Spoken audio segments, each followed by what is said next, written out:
트럼프 대통령의 중재에도 불구하고 태국과 캄보디아 충돌이 멈추지 않는 근본적인 이유는 무엇인가요?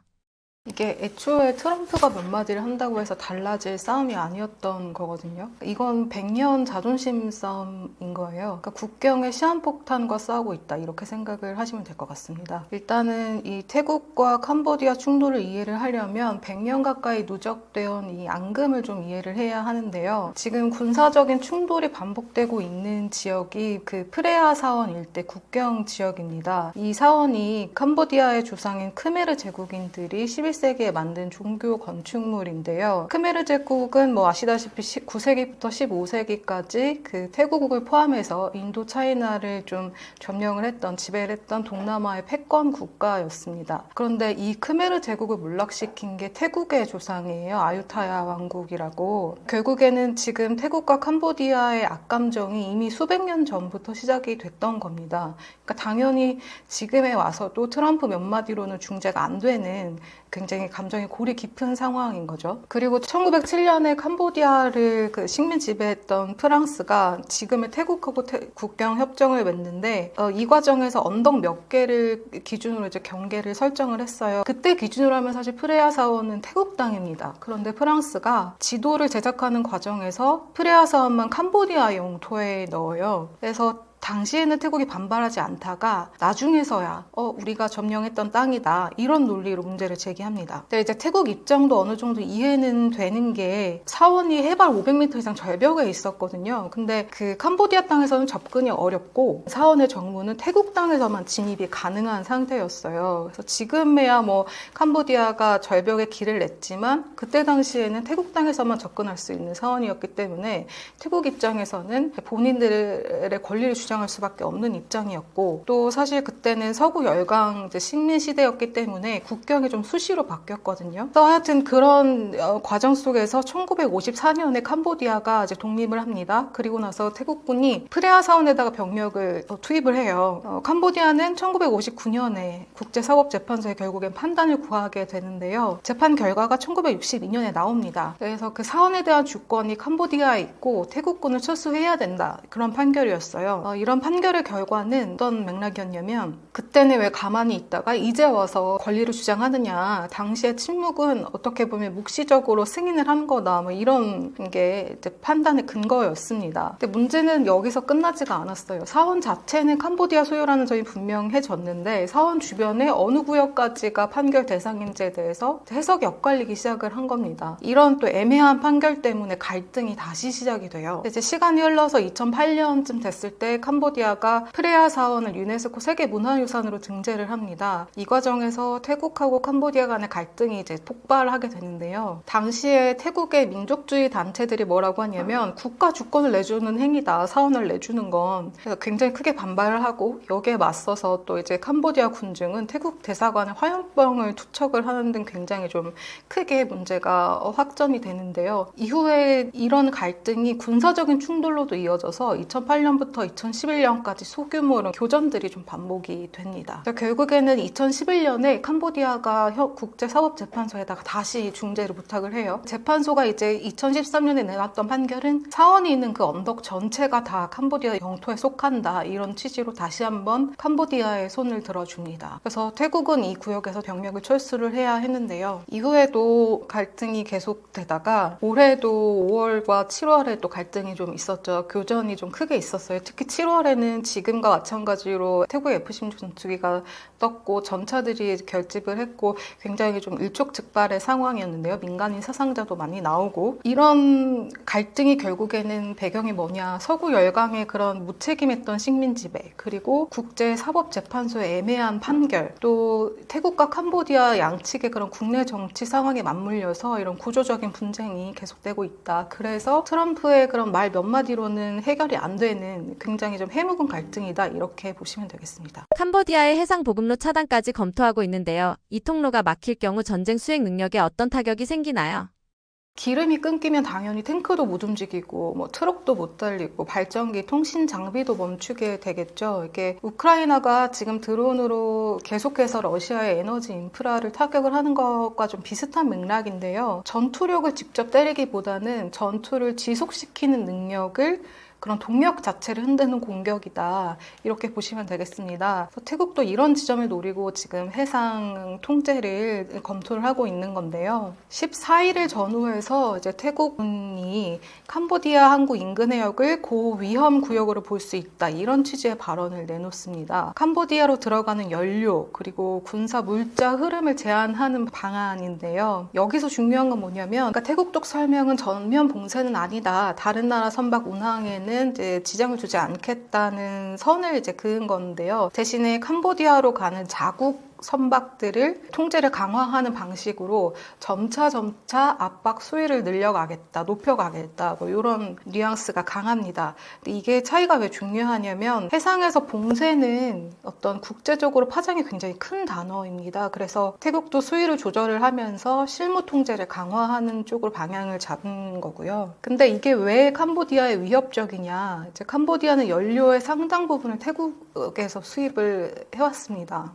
그래서 공개된 자료를 보면 지난해 태국이 캄보디아에 수출한 연료가 20억 리터를 훌쩍 넘었어요. 그러니까 수조 원 규모거든요. 이 정도면 연료가 흔들릴 때 그 충격은 비단 이제 군사에만 해당하는 것이 아니고 민간 경제에도 영향을 준다고 봐야 하는 거예요. 특히 군사적으로는 말할 것도 없이 즉각적인 어떤 영향을 미칩니다. 연료가 부족해지면 병력 이동 속도가 늦어지고 장갑차하고 군수 차량 운용이 또 제한이 되고 포병 운용도 당연히 탄약만 있다고 해서 끝이 아니기 때문에 수송이나 발전 통신이 또 뒷받침이 돼야 되기 때문에 이런 여러 가지 복합적으로 군사적인 어떤 지속 능력을 좀 타격을 할 수 있는 거죠. 그래서 전선의 화력 문제가 아니라 작전 지속 능력, 다시 말해서 얼마나 오래 버티면서 싸울 수 있느냐, 이 부분이 어떤 연료 제한, 해상 보급로 차단을 통한 연료 제한으로 인해서 약해질 수 있는 겁니다. 그 뭐 민간 경제 타격 부분도 좀 같이 살펴볼 수 있는데요. 그러니까 전쟁 중에 연료 가격이 오르면 당연히 물가가 뛰고 물류가 꼬이겠죠. 그러면 민심 흔들리고 경제 흔들리고 결국에는 군의 그런 버티는 힘도 약해질 수밖에 없습니다. 물론 뭐 캄보디아도 대체 수입선이 있다 뭐 이렇게 얘기를 해요. 예를 들면 싱가포르나 베트남 같은 그런 다른 경로로도 에너지를 들여올 수 있다라고 얘기는 하는데요.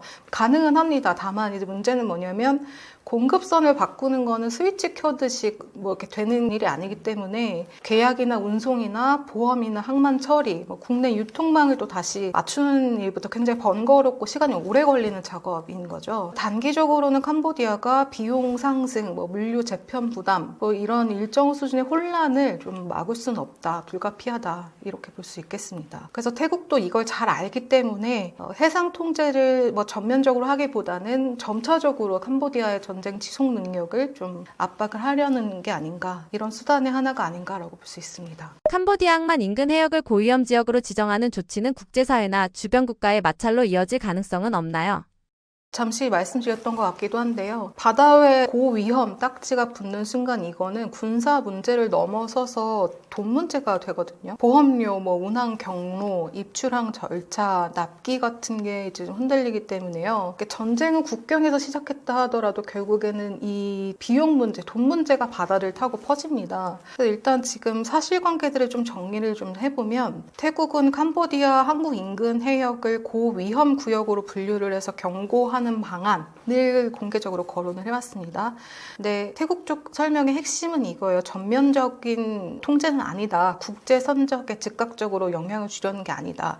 이렇게 선을 긋고 있어요. 그러니까 위험 구역 안내와 통제 강화라는 형태로 압박 수위를 조절을 하는 방식인데요. 그럼에도 마찰 가능성은 좀 큽니다. 왜냐하면 해상 리스크라는 이 공포가 사실상 곧 비용이기 때문입니다. 그 선사들이 이 지역은 위험하다 이렇게 판단을 하면 보험료가 오르고요. 보험료가 오르면 운송비가 또 오르고, 운송비가 오르면 물가하고 공급망으로 이렇게 전이가 됩니다. 불안이. 그래서 즉 군사 조치가 어느 순간에는 경제 제재와 같은 효과를 내기 시작하는 거죠. 그래서 실제로 우려는 이미 좀 많이 나왔어요. 예를 들면 캄보디아 주재 미국 상공회의소가 대사관 쪽에 우려를 전달을 합니다. 이런 태국 쪽의 발언이 무역과 투자를 흔들 수 있다. 캄보디아에 등록된 미국 소유 기업이 800개가 넘는데 있는데 협력사를 포함하면 훨씬 더 많은 이해관계가 걸려 있다는 거죠. 그래서 중요한 건 이렇게 미국 같은 제3국의 경제 주체가 이 사안을 리스크로 받아들이기 시작을 했다는 거거든요. 또 국제법으로도 좀 쟁점이 있는데요. 이 태국이 지금 해상 통제하겠다고 하는 태국만이 태국만의 바다는 아닙니다. 그러니까 한마디로 주변국하고 바다를 공유하고 있기 때문에 공해 그리고 배타적 경제 수역이 좀 얽혀 있습니다. 그래서 태국도 이런 표현하고 수위를 좀 조절을 하는 거고요. 정리하면 고위험 해역 지정은 총성 없이도 분쟁의 범위를 좀 넓힐 수 있는 경제적인 확전 장치다 이렇게 볼 수 있고, 그래서 태국도 전면 봉쇄로 가기보다는 고위험 구역 경고 그리고 자국 선박 통제 이런 방식으로 압박을 좀 단계적으로 조절하고 있다. 이런 걸 선택하고 있다고 볼 수 있습니다. 교전이 일주일 넘게 이어지면서 민간인 피해와 피난민이 늘고 있는데 앞으로 상황이 더 악화될 가능성은 어떻게 보시나요?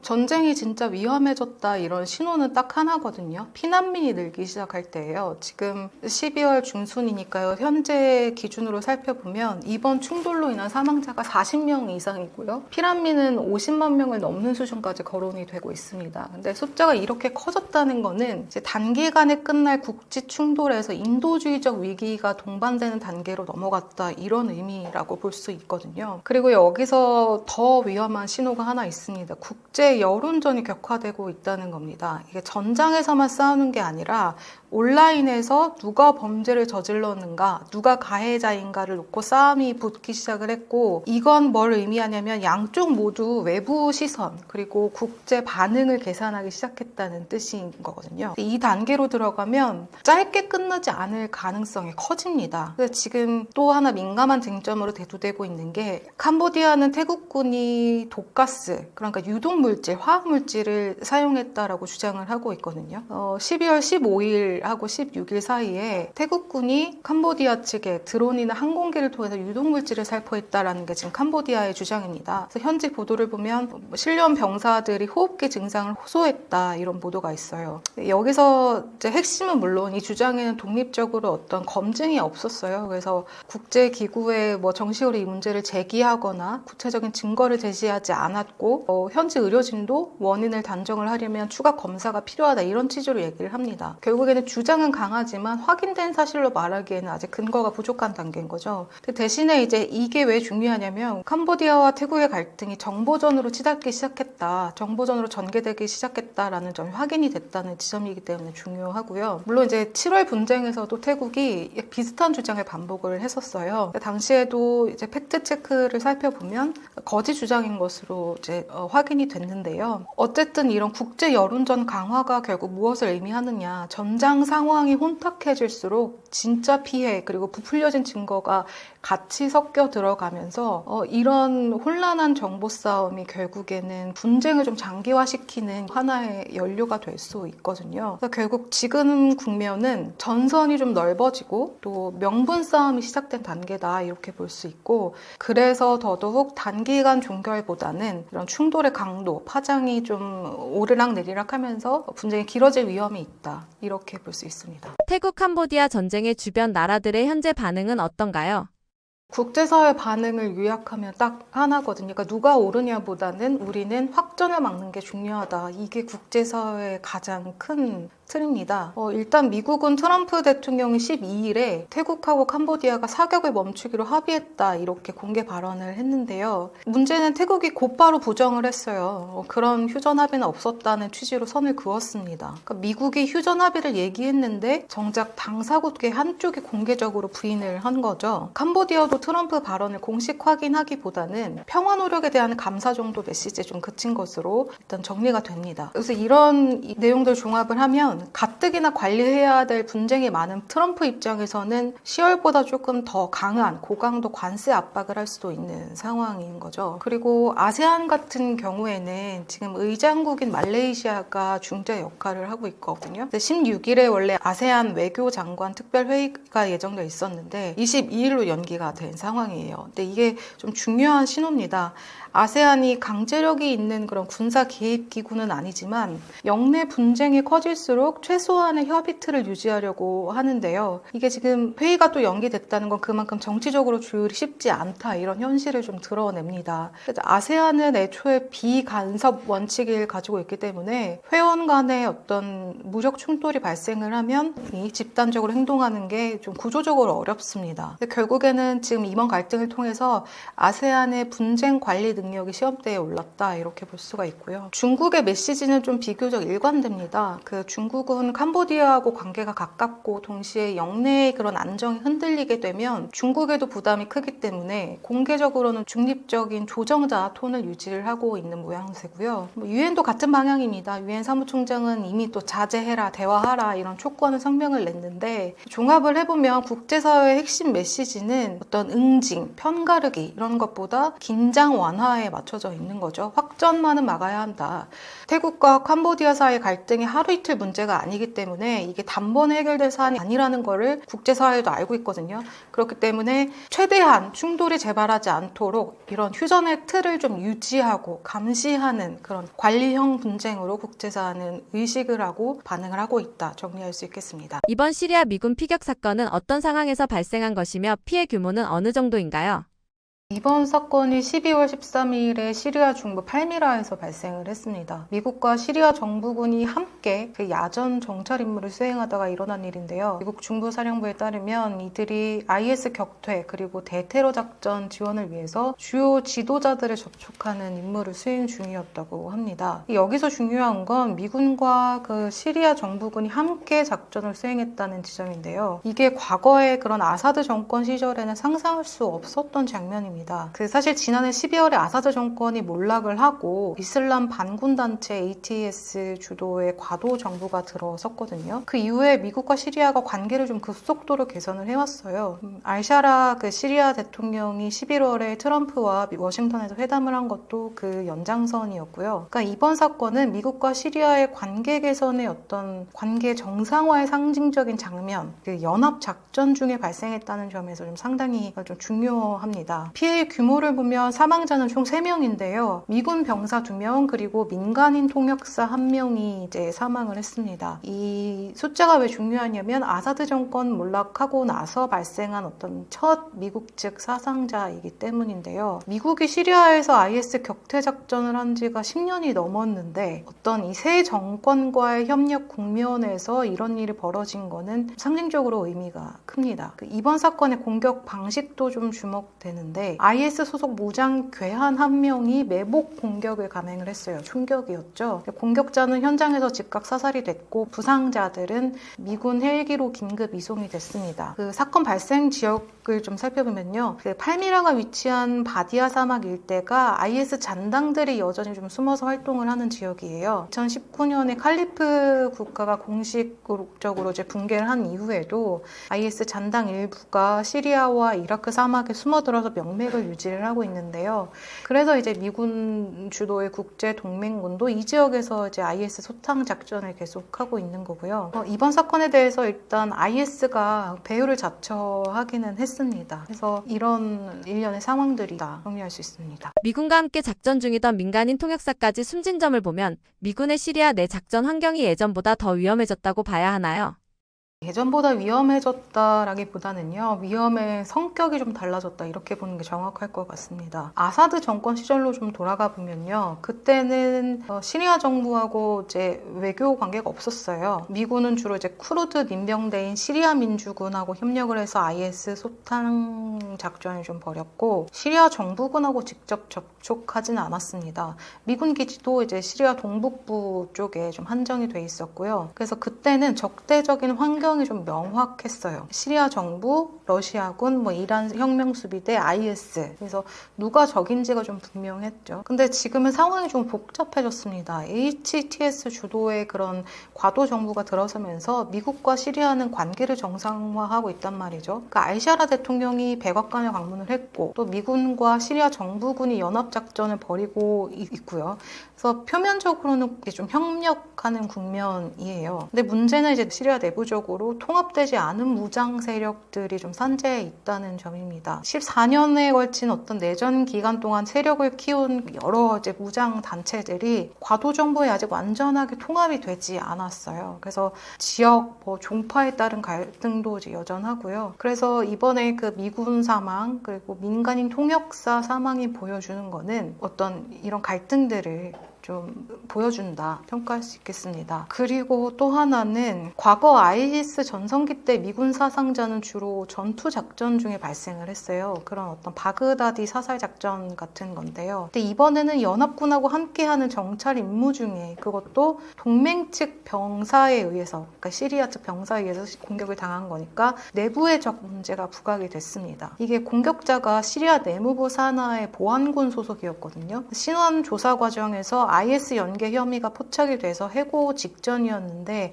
바로 그 전에 범행을 저지른 거예요. 시리아 당국도 IS가 정부군에 침투했을 가능성을 인정을 했고 그리고 사전에 미국 측에 경고를 하긴 했다 이렇게 해명을 했습니다. 살펴보면 사실 이거는 좀 전형적인 패턴이에요. 그러니까 아프간에서 미군이 좀 많이 겪던 유형인데요. 그린온 블루 공격이라고 얘기를 하거든요. 그러니까 동맹군이나 현지 보안군 내부에 침투한 적이 내부에서 공격을 하는 방식을 일컫습니다. 그러니까 사실상 방어하기가 가장 좀 어려운 형태인 거죠. 그래서 작전 환경의 어떤 변화를 정리를 하자면 이제는 좀 위협의 출처가 불분명해졌다. 이런 게 좀 특징적입니다. 과거에는 IS 점령 지역이 명확했고 거기서 좀 위협이 왔다면 지금은 IS 잔당들이 좀 사막에 흩어져 있고 심지어 정부군 내부까지 침투해 있단 말이죠. 그래서 이거는 사실 동맹의 신뢰성 문제로 이어지는 거거든요. 미군이 시리아 정부군하고 연합작전을 하려면 신뢰할 수가 있어야 하는데 그 내부에 IS 연기 인물이 있었다는 거는 큰 타격이라고 볼 수 있고 미군이 앞으로 시리아 측과 어느 수준까지 협력할 수 있느냐 이런 의문을 가질 수가 있습니다. 그리고 또 비전투 임무의 위험성도 커졌다는 걸 확인할 수가 있는데요. 이게 전투작전이 아니라 어떤 지도자 접촉, 정찰 같은 어떤 소프트 임무에서도 피해가 발생할 수 있다는 게 확인이 됐어요. 시리아에서. 그래서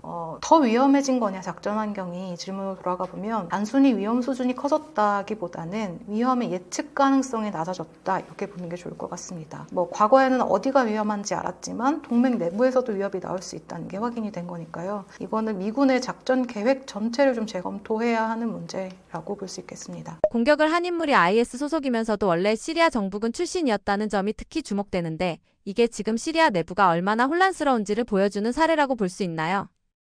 네, 좀 정확한 지적인데요. 이 사건은 그런 시리아 과도 정부가 직면한 구조적인 딜레마를 압축적으로 보여줍니다. 먼저 그 공격자의 신원을 정리를 해보면요. 시리아 내무부 발표에 따르면 바디아 사막 지역에 새로 창설된 보안군 부대에 최근에 합류한 인물이라고 합니다. 그러니까 보안군은 국내 치안 그리고 대테러 담당하는 내무부 산하 조직인데요. 문제는 이제 이 인물에 대한 그 신원 조사 과정에서 타크피리 사상, 그러니까 IS 같은 순위파 극단주의 사상을 가졌을 가능성이 포착이 됐어요. 그래서 보안군이 이걸 의심을 해서 예방 차원으로 장비 경비 업무로 이제 재배치를 했고 그러다가 결국 해고를 결정을 했습니다. 그런데 해고 당일에 그러니까 조치가 집행되기 직전에 범행을 저질렀어요. 이런 상황을 보여주는 거는 이제 인력 검증의 한계입니다. 시리아 과도 정부가 14년에 걸친 내전 끝에 정권을 잡았거든요. 그런데 새 정부를 운영을 하려면 사람이 필요하죠. 군인, 경찰, 행정관료. 이 인력을 어디서 새로 구할 수 있을까요? 그러니까 대부분은 이전에 아사드 정권 시절에 군 관계자, 보안기관 출신이거나 내전 중에 여러 다른 무장단체에서 활동했던 사람들인 거죠. 그러니까 HTS 자체도 원래 알카에다 연계 조직에서 출발을 했다가 2016년에 관계를 끊었잖아요. 그러니까 이 사람들의 과거 이력과 현재 충성심을 검증하기가 굉장히 좀 어렵다는 겁니다. 누가 진짜 새 정부에 충성을 하고 누가 여전히 IS나 다른 국당주의 그런 사상을 품고 있는지 가려내기가 현실적으로 좀 불가능한 건 거죠. 그 다음은 이제 무장단체가 좀 통합이 불완전하다는 겁니다. 시리아 내전 동안에 무장단체가 좀 수십 개가 생겼어요. 그래서 HTS가 정권을 잡기는 했지만 이 단체들이 모두 통합이 된 거는 아닙니다. 일부는 여전히 독자적으로 활동을 하고 있고 일부는 명목상은 통합은 됐는데 실제로는 자체적인 지휘 체계를 유지를 하고 있어요. 여기서 좀 살펴봐야 될 게 특히 그 일부 이슬람 강경파 세력은 알샤라 대통령이 서방에 밀착하는 것에 좀 불만을 상당히 품고 있습니다. HTS가 알카에다에서 분리하고 온건화를 추구를 하면서 서방과 관계 개선을 하고 있는데 이걸 이제 배신이라고 보는 거죠. 이번 공격도 약간 이런 맥락에서 이해할 수가 있습니다. 공식적으로는 새 정부 보안군 소속이었지만 사상적으로는 이제 배신이라는 프레임, 이런 어떤 IS의 어떤 프레임에 동조를 했던 거죠. 그리고 세 번째는 이제 IS 침투 전략을 좀 살펴봐야 되는데요. IS가 2019년 이후에 좀 전략을 바꿨어요. 영토를 점령하고 국가를 운영하고 이런 방식에서 분산된 셀 조직으로 활동을 하면서 기회가 생겼을 때 공격을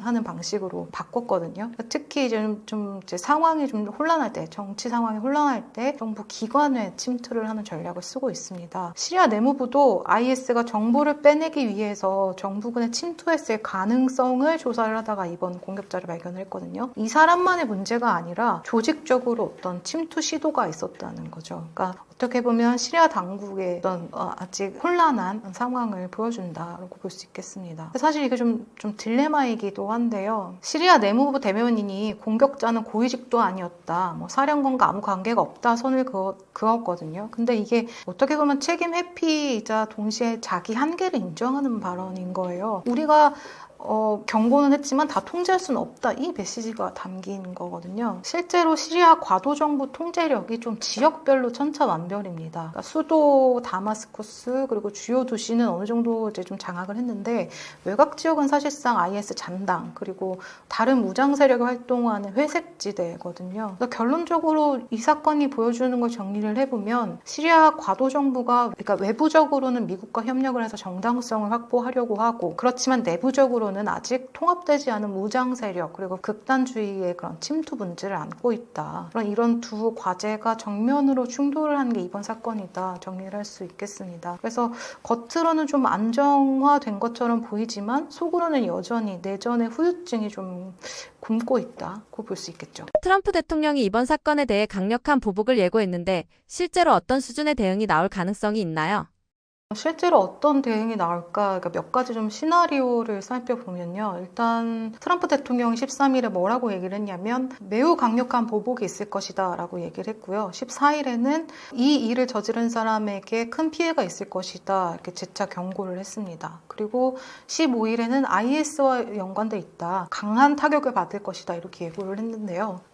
첫 번째 시나리오는 IS 지도부의 그런 표적들을 제거하는 겁니다. 가장 가능성이 높은 대응 방식인데요. 미국은 이미 시리아에서 IS 간부들을 표적 겨냥을 해왔거든요. 이번 사건을 계기로 또 이런 같은 방식을 좀 차용을 할 수가 있어요. 2019년에도 어떤 극적인 작전들이 있었는데 그걸 또 트럼프 대통령이 1기 때 큰 업적으로 내세웠거든요. 그래서 이번에도 조금 비슷한 작전을 통해서 상징적 성과를 내세울 수 있다. 그런 성과들을 노릴 가능성이 있다고 볼 수 있습니다. 그리고 두 번째 시나리오는 IS 거점을 대규모로 공습하는 건데요. 이게 지금 그 사막 일대의 IS 잔당 은신처에 대한 집중적인 좀 폭격이 가능합니다. 국제 동맹군이 지금 정밀 유도무기 그리고 드론 활용한 공습 능력을 갖추고 있거든요. 근데 문제는 이제 이때 민간인 피해도 발생을 할 수도 있다는 거예요. 그러니까 IS 잔당이 민간 지역에 숨어있기 때문에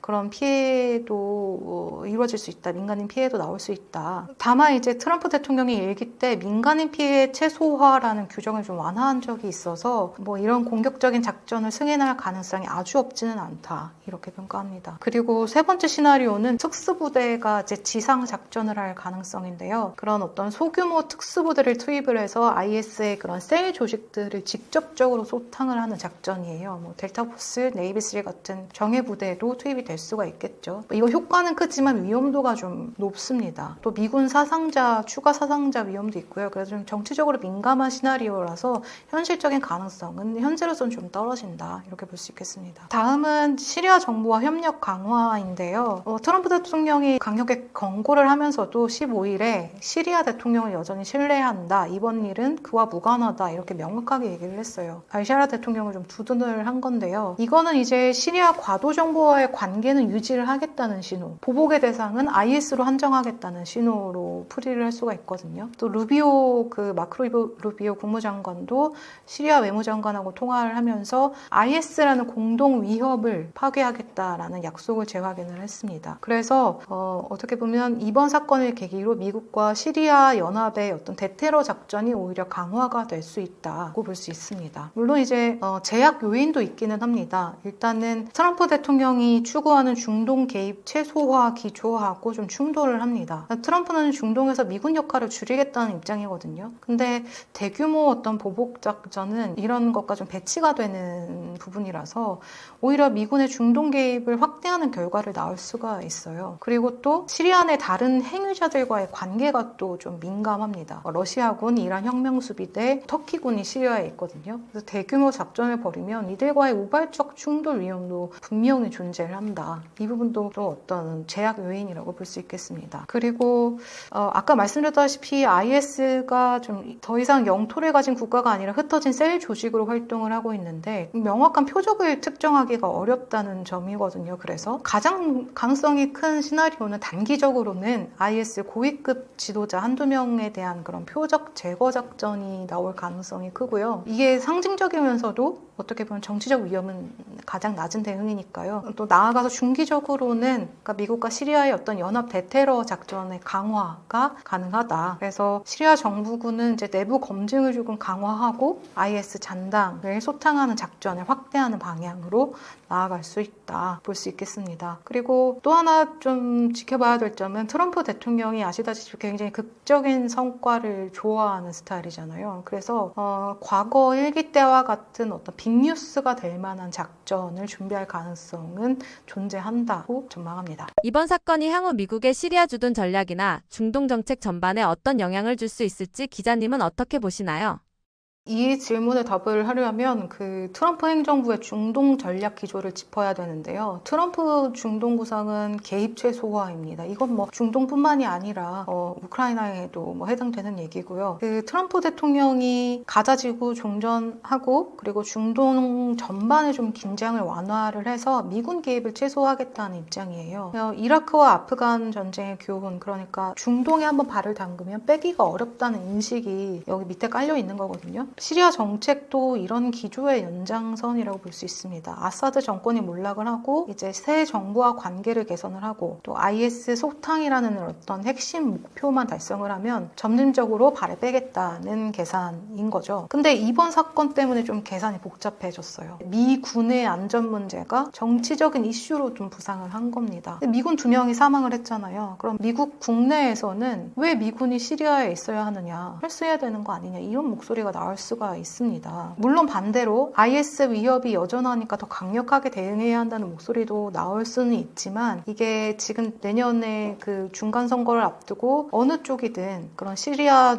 주둔군 문제가 정치적인 논쟁거리로 비화할 수 있다는 거죠. 결국에는 이번에도 트럼프 대통령이 시리아 때문에 좀 비슷한 딜레마에 직면을 할 수가 있다고 볼 수가 있고요. 또 하나는 시리아 과도 정부하고 관계 설정이 좀 어려워집니다. 이게 일단은 트럼프가 알샤라 대통령을 두둔을 했는데 이제 이번 사건은 극명하게 어떤 시리아 과도 정부의 통제력 한계를 좀 노출을 했어요. 이게 미국 입장에선 딜레마인 겁니다. 알샤라 정부를 지원을 해서 안정화를 도울 것인가 아니면 신뢰할 수 없는 파트너로 보고 이제부터는 거리를 둘 것인가거든요. 당장에는 뭐 지원 기조를 유지는 하겠지만 선거를 앞두고 의회나 여론 가운데서 왜 알카에다 출신 지도자를 믿느냐 이런 비판이 분명히 대두될 수 있다는 거죠. 특히 뭐 공화당 강경파들이 이런 문제들이 제기할 가능성이 좀 큽니다. 그리고 또 하나는 이제 중동의 안정화 구상 전체에 좀 영향을 줄 수가 있는데요. 트럼프 대통령은 이제 중동 전반에서 좀 빅딜을 추진을 하고 있어요. 가자 종전, 뭐 사우디와 이스라엘 관계 정상화, 뭐 이란 핵 재협상 같은 것들이 빅딜의 일부인데요. 시리아 안정화도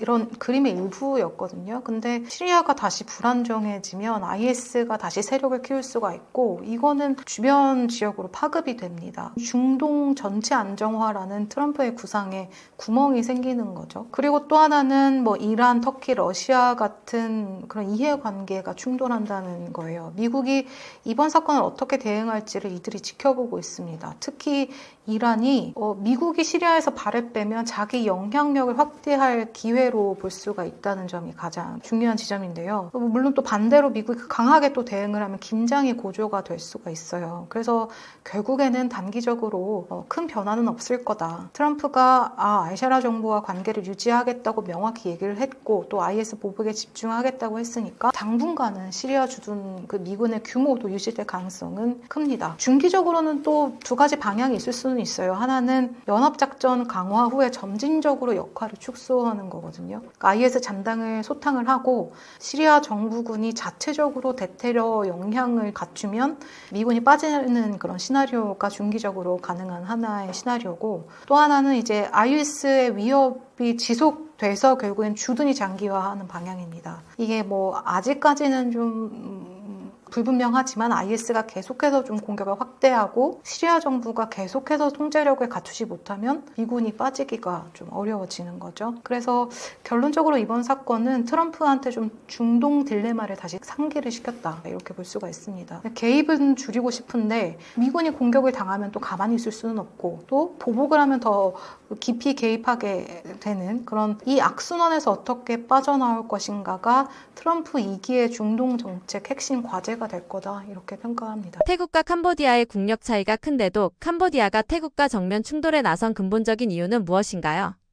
이게 힘이 약한 쪽이 먼저 정면 충돌을 감수할 때는 대개는 선택지가 많지 않다는 뜻이거든요. 이번 충돌도 사실은 단순히 군사적인 계산만으로 봐서는 안 됩니다. 이게 양국의 정치 상황 그리고 경제 상황을 좀 같이 들여다봐야 하는데요. 일단 캄보디아부터 좀 살펴보면, 캄보디아는 오랫동안 훈센의 독재 체제였습니다. 38년 동안 캄보디아를 지배를 했죠, 훈센이. 2023년에 공식적으로 아들인 훈 마넷한테 총리직을 넘겨요. 근데 문제는 정치권 그리고 관료사회 전반에는 훈센의 영향력이 여전히 남아있다는 겁니다. 그러니 새 총리인 그런 아들 훈 마넷 입장에서는 아버지 같은 어떤 통치력, 장악력을 단기간에 확보하기가 쉽지가 않은 상황인 거죠. 근데 이런 상황에서 태국과의 갈등이 다시 격화가 됐습니다. 근데 캄보디아 사회는 역사적으로도 태국에 대한 반감이 굉장히 강하죠.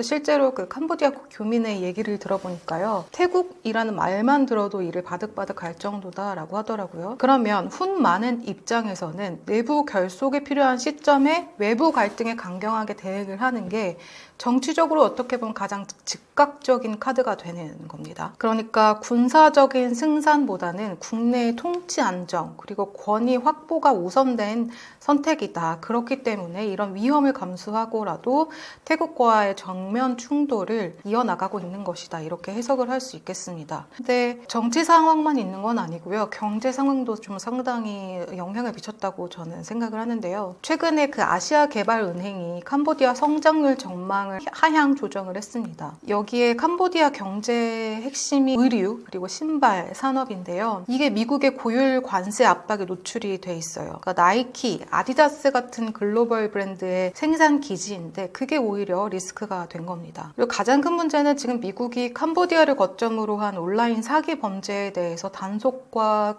제재를 강화했거든요. 결국에는 이게 좀 비공식적으로 어떻게 보면 캄보디아의 먹거리였는데 이게 좀 차단이 되고, 또 외화 유입에도 타격이 가해지고 있죠. 그러니까 이런 경제적인 압박이 정권 안정에도 또 직접적인 부담으로 작용할 수밖에 없습니다. 근데 결국에는 캄보디아도 이런 시선을 외부로 돌려보겠다는 계산이 이번 싸움에 영향을 미쳤다, 이렇게 볼 수가 있고요. 사실 이거는 뭐 태국도 마찬가지입니다. 태국 정치가 오랫동안 그 군부가 핵심 권력을 쥐고 있는 구조인데요. 쿠데타를 계속해서 반복을 하면서 군부가 정치뿐만 아니라 상원 그리고 헌법재판소 인선에도 영향력을 행사를 해왔습니다. 실제로 최근에 몇 년간 총리가 그런 헌법재판소의 결정으로 임기를 채우지 못한 사례가 있었는데요. 이건 결국에는 헌법재판소의 결정이라기보다는 군부의 결정이라고 봐야겠죠. 이런 구조에서는 사실 외부의 안보 위기가 군부와 그런 보수 정치 세력 결집에 매우 유리합니다.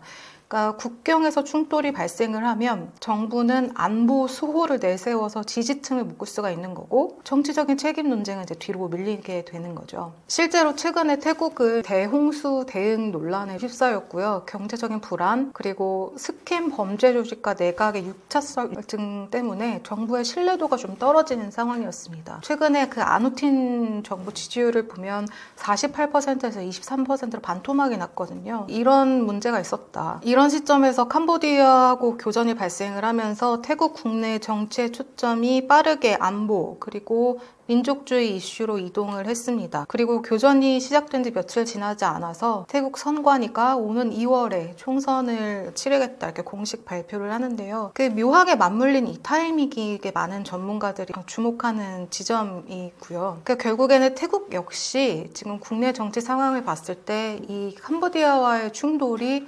타이밍상 불리하지 않은 상황이었다. 이렇게 평가할 수 있겠습니다. 그래서 이번 사태는 어떤 단순한 국경 분쟁, 어떤 역사적인 앙금에서 비롯됐다기보다는 양국 모두 내부 압박을 좀 외부 갈등으로 전환하는 그런 정치적 충돌에 따른 것을 보는 게 조금 더 정확할 것 같습니다. 국내 정치가 흔들릴수록 이런 외부 갈등, 안보 이슈가 정권 입장에서는 지지층을 다시 묶을 수 있는 강력한 프레임이 되잖아요. 결국에 이런 구조에서는 누가 먼저 이렇게 물러서기가 어렵고 갈등이 쉽게 봉합되지 않는 경향을 보이기 때문에 이번 분쟁도 사실은 단기간에 끝나지 않을 수 있다. 최소한 태국의 총선 직전까지는 이어질 수 있다라는 분석이 나오는 이유입니다. 이번 분쟁이 단순한 국경 충돌이 아니라 범죄 수익 구조와도 연결돼 있다는 분석이 나오는데 이 부분은 어떻게 봐야 하나요?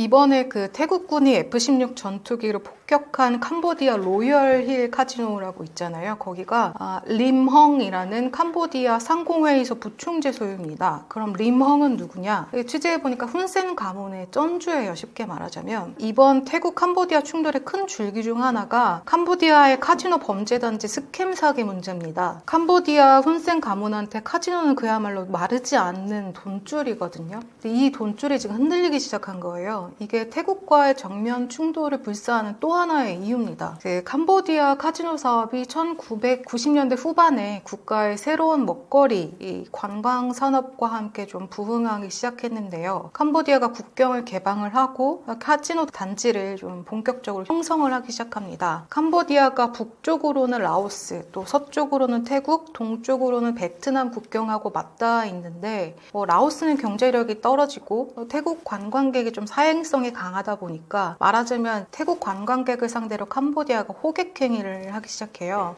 근데 이런 흐름 속에서 중국계 캄보디아인 꼭안이라는 사람이 1999년에 태국 국경 바로 맞은편에 그 포이펫이라는 지역에 크라운 카지노 리조트를 엽니다. 꼭 아니라는 이름을 좀 기억을 하셔야 해요. 그래서 어쨌든 이런 캄보디아 경제가 카지노 성업에 힘입어서 2013년 이후에 코로나19 대유행 직전까지 좀 연평균 7.3% 정도 성장을 했습니다. 그런데 코로나가 시작이 되면서 중국인의 해외 이동은 제한이 되고 캄보디아 카지노 경제도 타격을 좀 받게 되는데요. 이때 그 범죄 조직들이 대안으로 고른 게 스캠 범죄였던 거죠. 그러다가 2022년에 어떤 일이 벌어지냐면 19살짜리 그 태국 청년이 크라운 카지노에서 주검으로 발견됩니다. 그리고 이후부터는 아까 말씀드렸던 꼭안이라는 사람이 소유한 카지노 건물 안에서 운영이 되어 오던 스캠 센터가 전면적으로 부각이 되기 시작해요. 그래서 태국 정부는 강제 구금당했던 태국인 노동자들에 대해서 구조 작전도 벌이기 시작을 하고요. 근데 캄보디아 입장에선 열이 받는 거죠. 코로나가 지나고 이제 겨우 좀 돈 좀 벌어보겠다고 하는데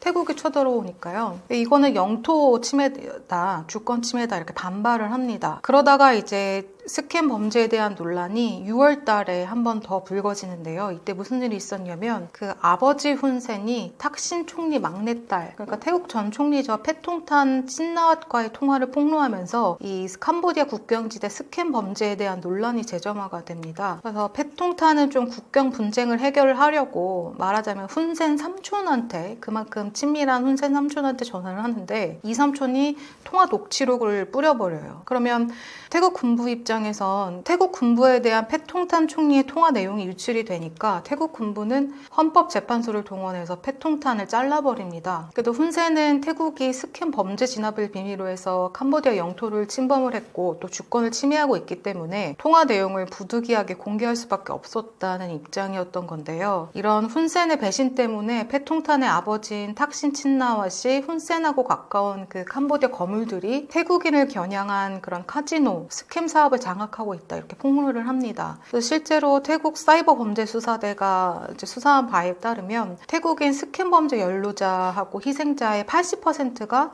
포이펫에 있는 스캠 센터에서 이제 유인이 되었다 이렇게 발표를 하는데요. 이때 특정된 인물이 바로 꼭 아닙니다. 그 아까 말씀드렸던 2022년에 태국 청년이 숨진 채 발견된 그 크라운 카지노 소유주이고요. 그런데 이 꼬간이 누구냐 하면 사선 의원이고요. 카지노부터 전기, 수도, 통관, 통신 시스템까지 장악하고 있는 그 캄보디아 포이펫의 대부입니다. 그리고 이 꼭안이 훈센 가문의 정치 자금줄 중 한 사람입니다. 옥냐라는 게 있거든요. 옥냐. 캄보디아에서는 그 왕족이 아닌 민간인한테 최고의 칭호를 부여하는데 그게 바로 옥냐라는 자기인데요. 이 칭호를 얻기 위해서는 조건이 있습니다. 정부에 최소한 50만 달러 이상의 금액이나 현물을 기부해야 해요. 근데 이 물론 기부금이 표면적으로는 도로 정비, 병원이나 학교 건립 등에 좀 사용이 된다고 얘기를 하는데 사실상은 정부 자금줄인 거죠. 그래서 또 다른 중국 캄보디아인이 있어요. 리융팟이라고. 근데 이 사람도 옥냐 칭호를 받았는데 역시 카지노 사업을 하고 있습니다.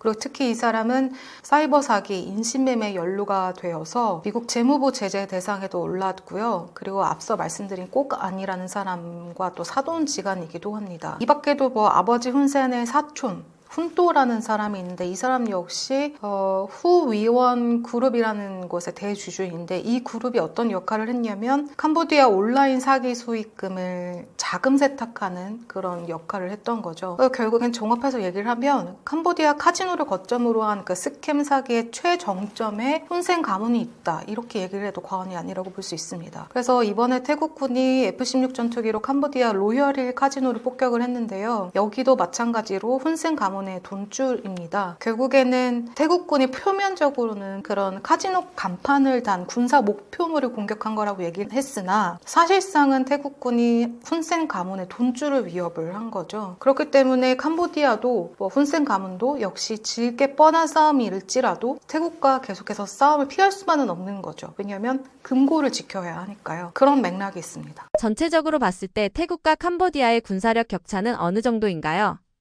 군사력은 태국이 압도적인 우위입니다. 특히 F-16을 보유를 하고 있죠. 근데 반면에 캄보디아는 공군력이 거의 전무하다시피 합니다. 그래서 올해 기준으로 군사력 순위를 보면 태국은 세계 25위권인데 캄보디아는 95위권이에요. 그러니까 거의 70계단 차이가 나는 거죠. 이거는 단순한 순위 차이가 아니고요. 실제로 전쟁을 수행할 수 있는 능력의 격차를 말합니다. 일단 병력부터 살펴보면 태국은 현역병이 한 36만 명 정도 되는데 캄보디아는 12만 명 정도거든요. 그러니까 태국이 3배 정도 많은 셈인 거죠. 여기에 예비군까지 포함하면 태국은 60만 명 가까이 되는데 캄보디아는 20만 명 수준으로 격차가 훨씬 더 벌어집니다. 국방 예산 차이도 좀 큰데요. 태국은 연 57억 달러를 국방에 쓰는데 캄보디아는 13억 달러밖에 좀 지출을 하지 않고 있거든요. 4배 이상 차이가 나는 셈이죠. 이거는 결국에는 군사 의지의 문제라기보다는 국가 경제력 차이에서 비롯된 거다라고 볼 수 있습니다.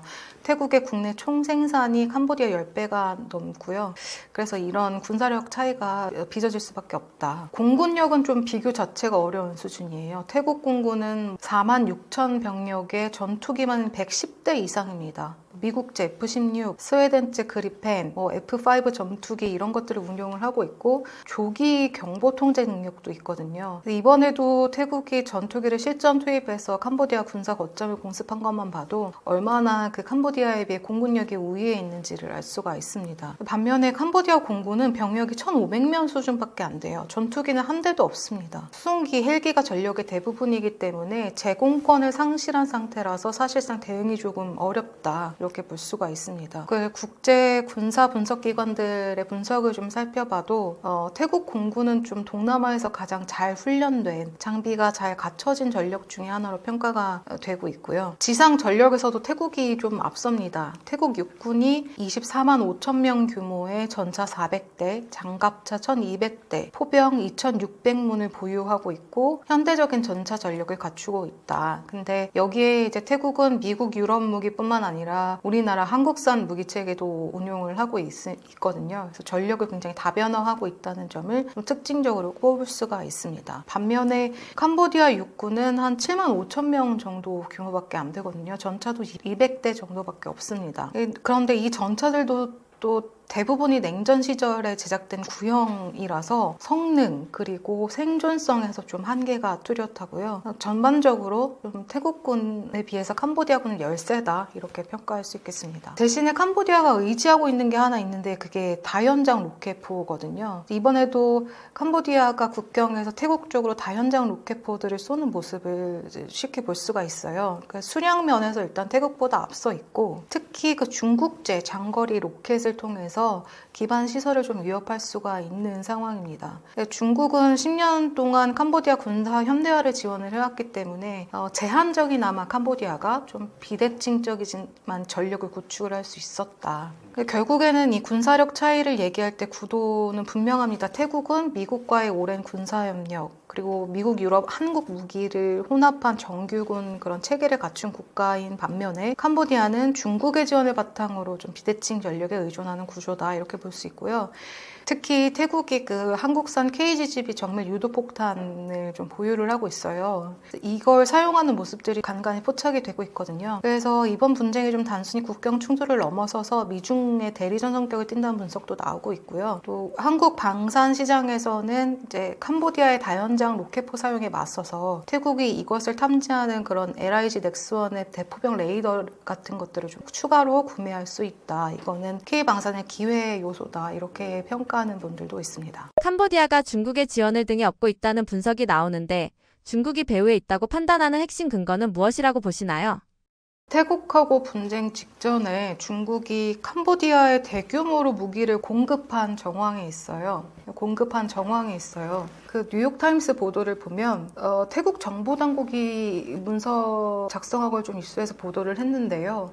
올해 6월에 중국 대형 수송기가 캄보디아의 시아누쿠빌에 6번이나 착륙을 했고 그때 이 수송기들이 로켓이나 포탄이나 박격 포탄 같은 것들을 무려 44개 컨테이너에 담아서 운반을 했다고 합니다. 그러니까 구체적으로는 BM-21 다연장 로켓탄 약 700발 그리고 중국제 PHL-03 로켓 포탄 약 SH-1 자주포 포탄 등을 운송을 했다고 하는데요. 이 무기들이 리엄 해군기지라는 곳에 보관이 됐다가 이틀 만에 태국 국경 지역으로 이동을 했습니다. 그리고 정확히 한 달 뒤에 7월 24일에 태국과 캄보디아 간 교전이 시작이 됐죠. 네, 분석가들 얘기를 들어보면 이런 정도의 규모의 무기 소송은 그 중국의 최고위층 승인 없이는 불가능하다 이렇게 지적을 합니다. 캄보디아 국방부는 이런 보도에 대해서 오해의 소지가 있다라고 얘기는 하면서도 무기 공급 사실 자체는 부인을 하지 않았어요. 그러니까 이런 부분들이 중국과의 유착설을 좀 키우는 하나의 배경이고요. 두 번째는 아까 말씀드렸던 리엄 해군기지인데요. 이게 중국 비밀기지 의혹을 받는 곳입니다. 올해 4월 5일에 캄보디아 그 시아누쿠빌에서 리엄 해군기지가 공식 개소했는데요. 그 훈마네 총리가 직접 참석을 했고요. 리엄 해군기지는 중국이 2022년부터 자금을 대서 대대적으로 좀 확장 공사를 했어요. 그리고 이곳에 중국과 캄보디아의 합동 군수훈련센터가 들어섭니다. 그리고 여기엔 당연히 양국군 인력이 상주를 하고요. 근데 미국은 이 기지가 중국 해군의 그런 해외 전진기지가 될 거다, 비밀기지가 될 거다 이렇게 우려를 해왔습니다. 월스트리트 저널 같은 경우에는 중국이 30년간 이 기지 사용권을 확보하는 비밀협정을 맺었다고 보도하기도 했고요. 네, 캄보디아는 부인을 하지만 또 작년에 중국 그 해군 군함 2척이 몇 달간 이 기지에 정박한 적도 있었습니다. 근데 이 기지가 지정학적으로 굉장히 중요합니다. 리엄 기지가 태국만의 위치에 있어서 남중국해 그리고 말라카 해협에 대한 접근성이 좀 좋아요. 거죠. 그래서 중국 입장에서는 인도 태평양 지역에서 어떤 군사적인 영향력을 확대하는 발판이 될 수 있는 거거든요. 그리고 또 캄보디아와 중국 간의 그런 연합훈련입니다. 이른바 골든 드래곤 훈련인데요. 2017년부터 지금 이 훈련을 실시를 하고 있습니다. 그런데 올해 5월에 이제 7차 훈련이 열렸는데 이게 역대 최대 규모였어요. 중국 군함이 이제 기지에 입항을 해서 장비를 하역을 했고 로봇 군견까지 동원이 됐습니다. 근데 이 훈련이 끝난 직후에 무기가 공급이 됐다. 이 점이 좀 주목이 되는데 캄보디아는 뭐 그냥 훈련 시기랑 일치했을 뿐이다. 우연의 일치일 뿐이다. 이렇게 해명을 했지만 훈련은 5월 말에 끝났고 무기 공급이 6월 하순이었거든요. 3, 4주 정도 차이가 나요. 그러니까 시기가 일치한다는 해명과는 조금 엇나가는 지점인 거죠. 캄보디아군이 실전에서 중국제 무기를 사용했다는 점도 어떻게 보면 이런 중국 배후설을 좀 강화시키는 요인인데요. 인권단체 한 곳이 좀 조사를 해봤더니 캄보디아가 태국을 공격한 로켓 대부분이 중국제였다 이렇게 확인이 됐거든요. 122mm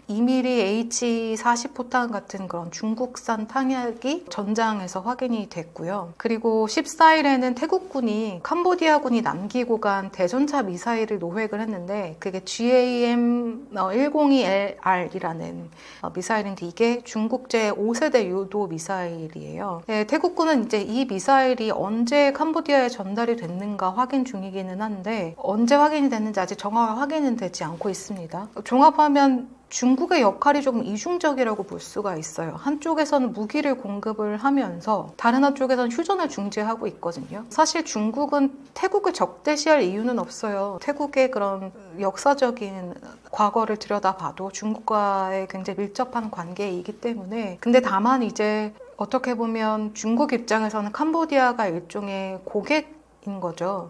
무기들을 수입하는 고객국이기 때문에 호의적인 관계를 좀 유지를 해야 하는 거고요. 그래서 어떻게 보면 이런 중국의 이중적인 역할이 배후설의 핵심이 아닌가 싶습니다. 현 상황에서 기자님이 보시기에 태국과 캄보디아 전쟁 날 가능성은 어떻게 보시나요?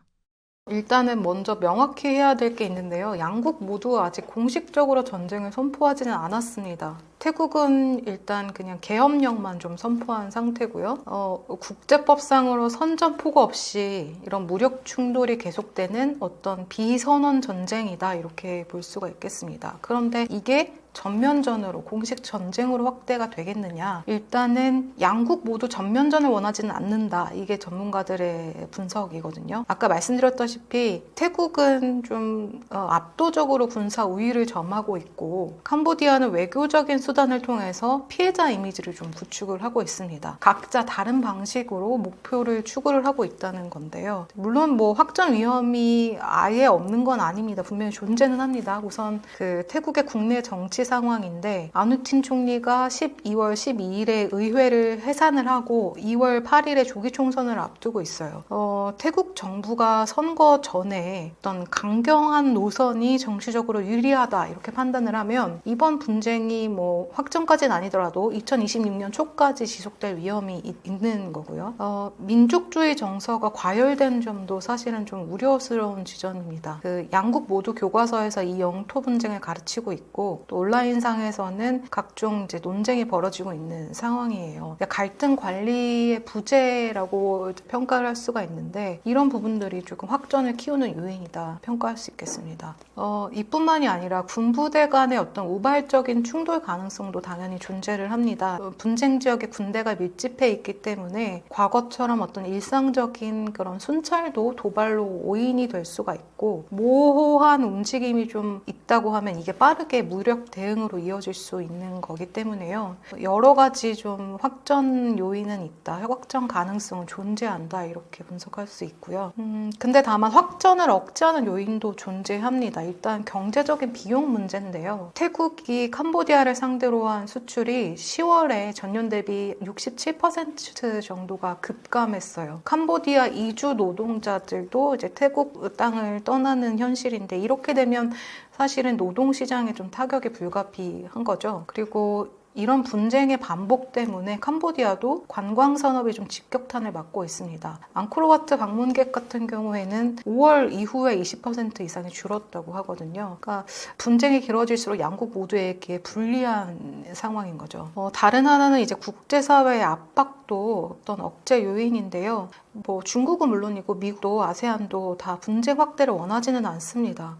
중국 같은 경우에는 사실 태국이랑 캄보디아 모두와 경제적, 군사적인 이해관계가 좀 얽혀 있어서 전면전으로 치달을 경우에는 중국한테도 손해거든요. 특히 1대1로 사업이라든지 말라카 해협 물류에 영향을 주면 중국 입장에서도 사실은 이 장기전을 원하지 않을 수 있다. 그리고 마지막으로는 태국과 캄보디아 양측 모두가 협상의 여지를 남겨두고 있습니다. 캄보디아는 몇 시간 내로 협상이 가능하다 이렇게 얘기를 했고 태국도 조건부이기는 하지만 협상 자체를 거부하지는 않고 있거든요. 종합하자면 이렇게 얘기를 할 수가 있을 것 같아요. 단기적으로 전면전 가능성은 낮지만 어떤 불안정 상태, 단 관리된 불안정 상태가 지속될 수는 있다 이렇게 정리를 할 수가 있겠고요. 태국 총선 이후에 어떤 강력한 선거 위임을 받은 정부가 들어서고 이 정부가 조금 유화적인 접근을 채택을 하면 갈등이 아예 종식이 될 가능성도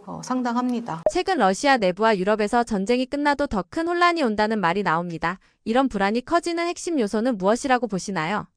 일단은 그 유럽이 가지고 있는 불안을 보면요. 16일에 헬싱키에서 핀란드, 스웨덴, 발트 3국, 그리고 폴란드, 루마니아, 불가리아 정상들이 좀 모여서 회의를 했습니다. 이 국가들이 어디냐면 러시아 또는 벨라루스하고 국경을 맞댄 국가들이에요. 근데 당시에 회의를 주재한 그 핀란드 총리가 핵심을 좀 짚었는데요. 뭐라고 했냐면 우크라이나의 평화가 오더라도 러시아는 여전히 위협일 것이다. 그들은 분명히 군사력을 우리 국경 근처 발트해 인근으로 옮길 것이다. 이렇게 얘기를 했는데 이게 바로 첫 번째 불안입니다. 종전 후에 러시아군의 재배치 문제예요. 그 우크라이나 전선에 묶인 병력이 휴전하고 나면 나토 동부 국경으로 이동을 할 수 있다. 이게 유럽의 불안입니다.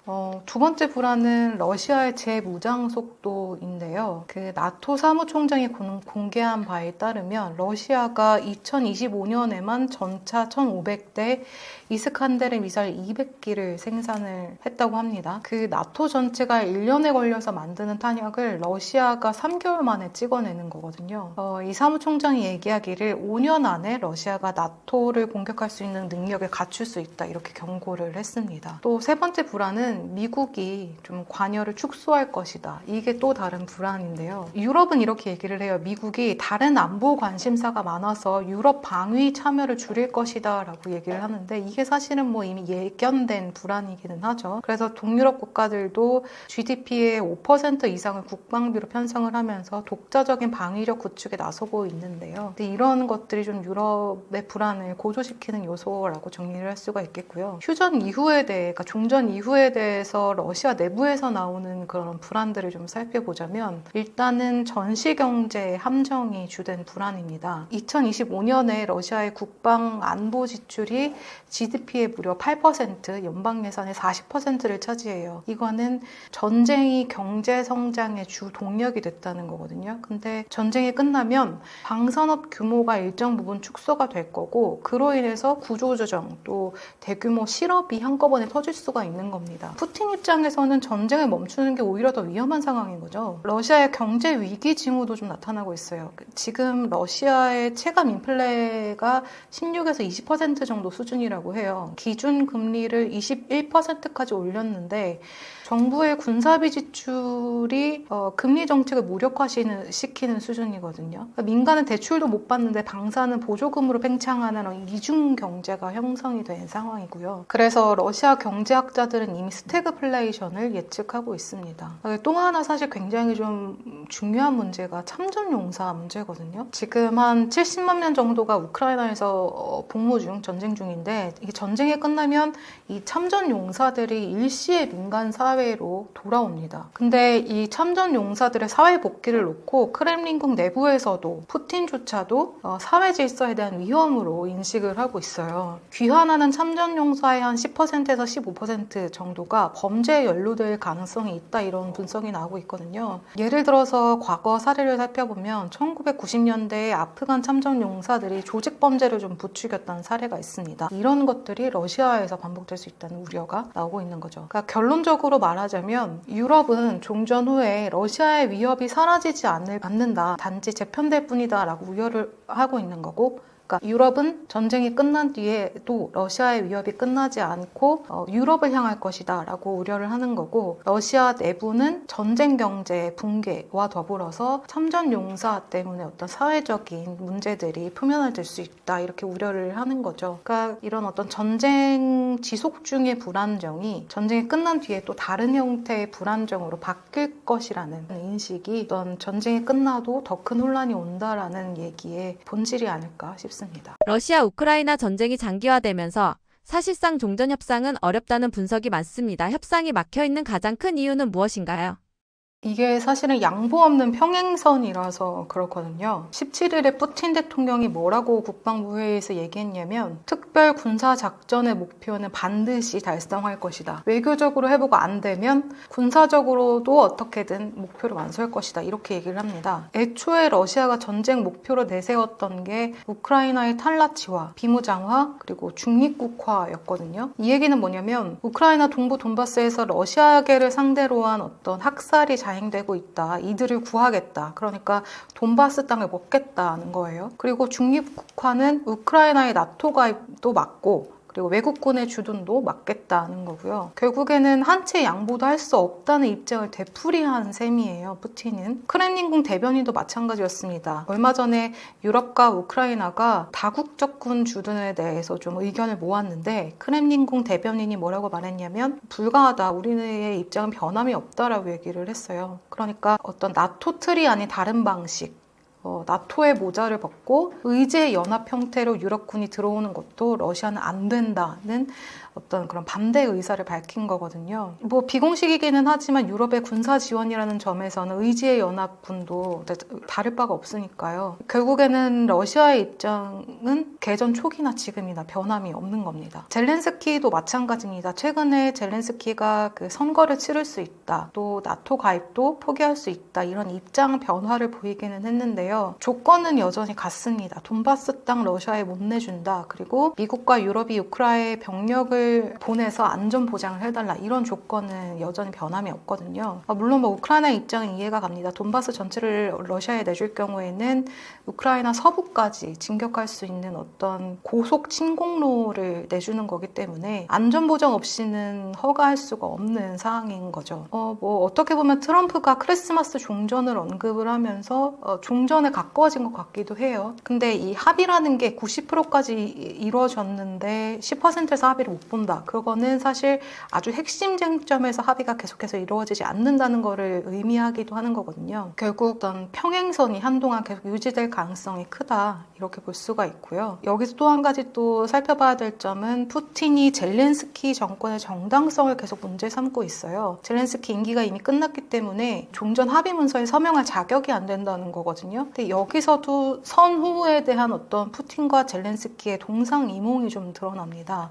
젤렌스키는 여러 조건이 갖춰지면 선거를 치르겠다는 입장인 건데 푸틴은 일단은 젤렌스키랑은 서명 안 한다. 선거 후에 우크라이나 새 정부와 합의하겠다는 거거든요. 이게 작지만 어떻게 보면 큰 차이죠. 정리를 좀 하자면 많은 협상들이 진행이 돼 왔고 합의가 있었고 했지만 결국에는 러시아도 우크라이나도 양보 없이 평행선을 달리고 있기 때문에 이 합의가 계속해서 어렵고 진척이 되지 않는다. 이렇게 정리를 할 수 있겠습니다. 푸틴 대통령이 과거 여러 국제 합의를 깨웠다는 점이 다시 주목받고 있습니다. 이런 전례들이 현재 국제사회의 불신으로 어떻게 이어지고 있나요? 국제사회가 러시아의 약속을 신뢰하지 못하게 된 배경에는 구체적인 좀 사례들이 있습니다. 대표적인 게 1994년에 체결된 부다페스트 각서죠.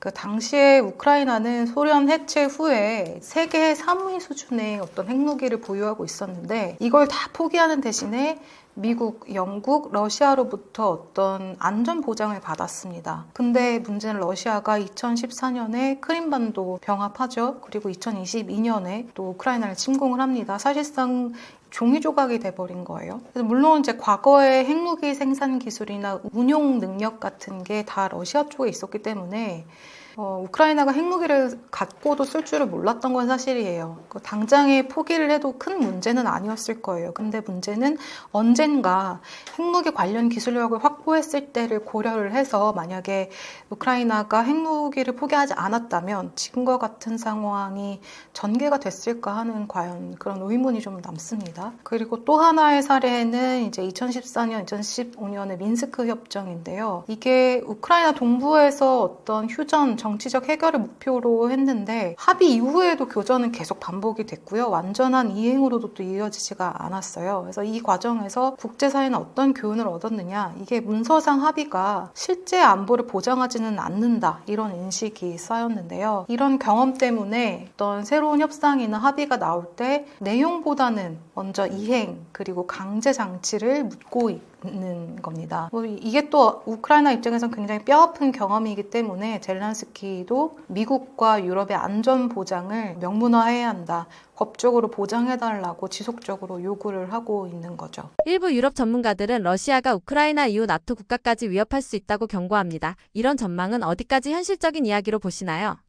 실제로 나토 사무총장이 러시아가 5년 안에 나토에 대한 그 군사적인 공격 능력을 갖출 것이다 라고 전망을 했습니다. 독일도 2029년까지 러시아가 나토와의 전쟁 옵션을 준비 중이라고 경고를 했고요. 덴마크 같은 경우는 조금 더 급박했어요. 그 6개월 안에 인접과의 국지전, 그리고 2년 안에 나토 국가의 그런 어떤 신뢰할 만한 위협이 가능하다 평가를 했는데요. 결국엔 이게 무슨 얘기냐면 러시아가 하느냐 마느냐의 문제가 아니라 언제 공격을 시도하느냐의 문제라는 겁니다. 유럽에서는 러시아가 기습하는 건 확실하다, 그리고 이 기습은 러시아 문화의 일부다, 이렇게 평가를 하고 있고요. 그러면 이런 경고를 뒷받침하는 근거가 뭐냐 살펴보자면, 일단 첫 번째로 러시아의 군사력 재건 속도가 굉장히 빠르다는 겁니다. 러시아는 우크라이나랑 싸우면서도 동시에 그런 재건을 진행을 하고 있어요. 군사력 재건을. 전차는 연간 1,500대 이상, 이스칸데르 미사일은 1,400기 이상 생산 중이고요. 이거는 나토가 1년 걸려서 만드는 거를 러시아는 3개월 만에 찍어내고 있다고 평가할 수 있는데요. 러시아 전차 제조사 같은 경우에는 2028년까지 T-90 전차 생산을 80% 늘리겠다, 이걸 또 목표로 하고 있어요. 그러면 이건 뭐냐면 우크라이나전 이후에 어떤 나토의 장기적인 위협을 가하려는 의도다, 장기적인 위협을 가하려는 의도가 내포돼 있다, 이렇게 분석을 할 수가 있겠고요. 종전 이후의 병력 재배치 가능성도 좀 살펴봐야 되는데요. 지금 주력 지상군은 우크라이나에 묶여 있거든요. 근데 러시아는 그럼에도 불구하고 핀란드 국경을 따라서 한 60만 명 규모의 그런 병력을 집결시킬 수 있는 능력을 유지를 하고 있어요. 그래서 휴전이 이루어지면 이 병력이 나토의 동부 국경으로 재배치가 될 수 있다는 겁니다. 그리고 또 하나 짚고 넘어가야 될 점은, 사실 나토를 상대로 한 러시아의 회색지대 전술, 그러니까 하이브리드 전쟁은 이미 진행 중이라는 거거든요. 2022년에 노르드 스트림 가스관 폭발이 있었고요. 그리고 2023년에도 비슷한 가스관 파손 사건이 있었습니다. 최근에 핀란드와 에스토니아에서는 또 전력 케이블 손상 사건이 있었고요. 이게 모두 어떤 러시아의 하이브리드 공격의 일종으로 평가받고 있는데요. 나토는 이런 공격을 이제 어떤 더 큰 전쟁을 위한 사전 정지 작업이라고 의심을 하고 있어요. 물론 이제 나토의 어떤 압도적인 총합 전력을 고려할 때는 이런 경고가 과장된 것이라는 시각도 있습니다. 미국의 한 싱크탱크 분석을 살펴보자면 나토는 핵 억지력을 포함해서 러시아의 가장 심각한 위협을 억제할 수 있는 능력을 갖추고 있다고 하거든요. 실제로 발트해 영공에서만 나토가 지난해 300회 이상 러시아의 어떤 전투기나 드론 등을 유격을 하기도 했습니다. 그래서 이런 것들을 종합을 할 때 당장 나토와 러시아의 전면전이 이루어지겠느냐, 그런 가능성은 낮다라고 보는 게 타당한데요. 다만 하이브리드 공격, 회색지대 전술은 진행 중이기 때문에 이것을 통해서 러시아가 궁극적으로 어떤 나토 5조, 즉 집단 방위 조항이 작동하지 않는 것을 노리고 있다. 이 부분을 조금 눈여겨봐야 한다. 그래서 결국에는 유럽의 이런 불안이 과장된 것만은 아니고 불확실성에 대한 합리적인 대비다, 이렇게 보는 게 타당하겠습니다. 만약 러시아가 우크라이나 전쟁에서 원하는 결과를 얻는다면 유럽과 나토 내부에는 어떤 균열이 가장 먼저 나타날 가능성이 큰가요? 만약에 이 전쟁에서 러시아가 우크라이나를 상대로 좀 원하는 결과를 얻어낸다고 하면 러시아에 대한 위협 인식 차이가 굉장히 크게 두드러질 겁니다. 지금도 벌써 나토 내부에는 좀 온도차가 있어요. 폴란드, 발트 3국, 핀란드는 러시아를 실존적인 위협으로 보고 있는데 반면에 그 헝가리, 슬로바키아는 칠러 성향의 정부가 우크라이나의 지원을 방해하고 러시아의 가스 의존을 유지를 하고 있습니다. 그래서 러시아가 원하는 결과를 얻으면 서유럽 일부 국가들은 아마 이제 긴장을 낮추고 러시아와 관계를 정상화하자 이런 쪽으로 좀 유화론 쪽으로 기울 수가 있어요. 근데 반면에 동유럽 국가들은 러시아가 성공했으니까 이번엔 우리 아니냐 이런 얘기들이 좀 더 강해질 거고요. 결국에는 이런 입장 차이, 간극이 어떤 나토의 공동 대응 전선을 좀 마비시킬 수 있다.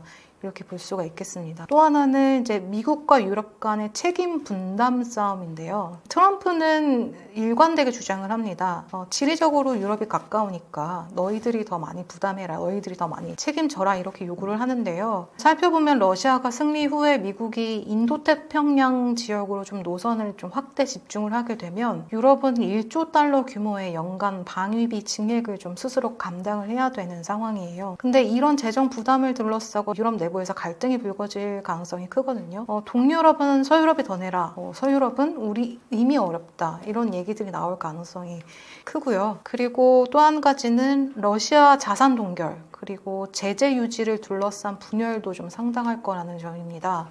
현재 유럽연합이 한 2,100억 유로, 그러니까 우리 돈으로 한 365조 원 정도 되는 돈을 러시아 자산을 좀 동결해 놓고 있거든요. 이거를 이제 우크라이나 재건 비용으로 돌리자는 논의가 있는데 벨기에나 헝가리 또 슬로바키아 같은 국가는 반대하거나 좀 유보적인 입장입니다. 그래서 러시아가 실제로 승리를 하게 되면 제재를 풀고 관계를 정상화하자는 압력이 좀 커지면서 이런 균열도 확대될 가능성이 큽니다.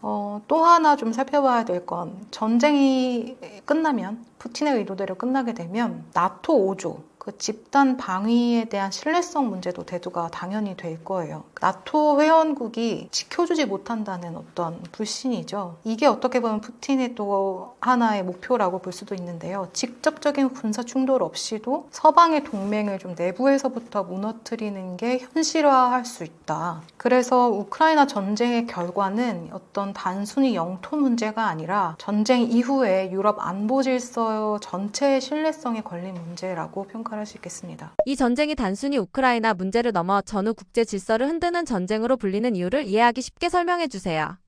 2차 세계대전이 끝나고 나서 인류가 어떤 교훈을 얻었냐면요. 강대국이 무력으로 타국 땅 뺏어서는 안 된다. 이런 교훈을 얻었거든요. 그리고 또 이런 원칙 위에서 유엔이 만들어졌고요. 국경선의 그런 무력 변경 금지가 국제법의 또 핵심이 됐어요. 그러니까 쉽게 말해서 힘이 세다고 남의 땅 뺏으면 안 된다는 게 지난 80년간 국제사회의 기본 규칙이었습니다. 그런데 러시아가 이 규칙을 정면으로 깬 거거든요. 2014년 크림반도 합병이 그 시작이었고 2022년에 우크라이나 전면 침공을 통해서 또 이 규칙이 또 한 번 무너졌습니다. 근데 러시아 같은 경우에는 유엔 안보리 상임 이사국이에요. 그러니까 국제 질서를 지켜야 할 의무가 있는 나라인데 이 나라가 스스로 규칙을, 질서를 파괴한 겁니다. 이거는 단순히 우크라이나만의 문제는 아니라는 걸 시사를 하거든요. 강대국의 무력 침공으로 국경이 바뀔 수 있다. 이런 나쁜 선례가 만들어지는 거라서 그래요. 그래서 이게 왜 중요하냐면 도미노 효과 때문입니다. 그러니까 러시아가 성공하면 다른 나라들도 이게 되네? 우리도 할 수 있겠네? 이런 생각을 할 수가 있거든요. 그래서 중국이 대만을 바라보는 시선, 또 북한이 한반도를 바라보는 시선이 달라질 수가 있습니다. 실제로 시진핑이 우크라이나 전쟁 추이를 예의주시하고 있는 것도 이 때문이고요. 아마 시진핑은 서방의 대응 수위 그리고 이 우크라이나 전쟁의 결과를 대만 문제에 적용할 가능성이 좀 큽니다. 그리고 이렇게 강대국이 무력으로 현상을 변경을 해도 국제사회가 막지 못한다 이런 인식이 퍼지게 되면 인도태평양은 당연하고요. 중동, 아프리카 곳곳에서 비슷한 시도가 나올 수가 있어요. 그리고 핵 비확산 체제 붕괴에도 굉장히 우려스러운 지점입니다. 지금 우크라이나가 소련 해체 후에 세계 3위 핵 보유국이었는데 부다페스트 양해 각서를 작성하면서 아까 앞에서 말씀드렸다시피 그런데 그 안전 보장을 약속한 러시아가 우크라이나를 오히려 침공을 했단 말이죠. 그리고 또 심지어 트럼프의 미국은 우크라이나를 등지려고 하고 있어요. 그럼 이 전쟁의 메시지는 명확한 겁니다. 핵을 포기하면 당한다. 그래서 북한이 절대로 핵을 포기하지 않겠다고 하는 이유, 그리고 이란이 핵 개발을 계속해야 하겠다고 하는 이유가 여기에 있는 거겠죠. 결국에는 이렇게 되면 앞으로 어떤 나라가 핵을 포기를 하겠어요? 핵 비확산이라는 전후 질서의 또 다른 기둥이 지금 우크라이나 전쟁을 통해서 흔들리고 있다. 유엔 안보리 체제 무력화도 좀 문제입니다. 아까 말씀드렸다시피 유엔 안보리는 국제 평화와 안전을 책임지는 기관인데 상임이사국인 러시아가 침략 전쟁을 벌이니까 아무것도 이제 안보리가 못하는 상황이 되는 거예요. 러시아가 거부권을 행사하면 뭐 끝이니까. 그래서 2차 대전 후에 만들어진 그런 국제 안보 시스템이 설계 단계부터 가정했던 그런 전제들, 그러니까 상임이사국은 침략 전쟁을 하지 않을 것이라는 전제부터가 깨진 겁니다. 이거는 유엔 체제 자체의 좀 정당성 위기로 이어지는 거거든요. 그래서 이 전쟁의 결과가 중요합니다. 결국에는 그 러시아가 원하는 걸 얻게 되면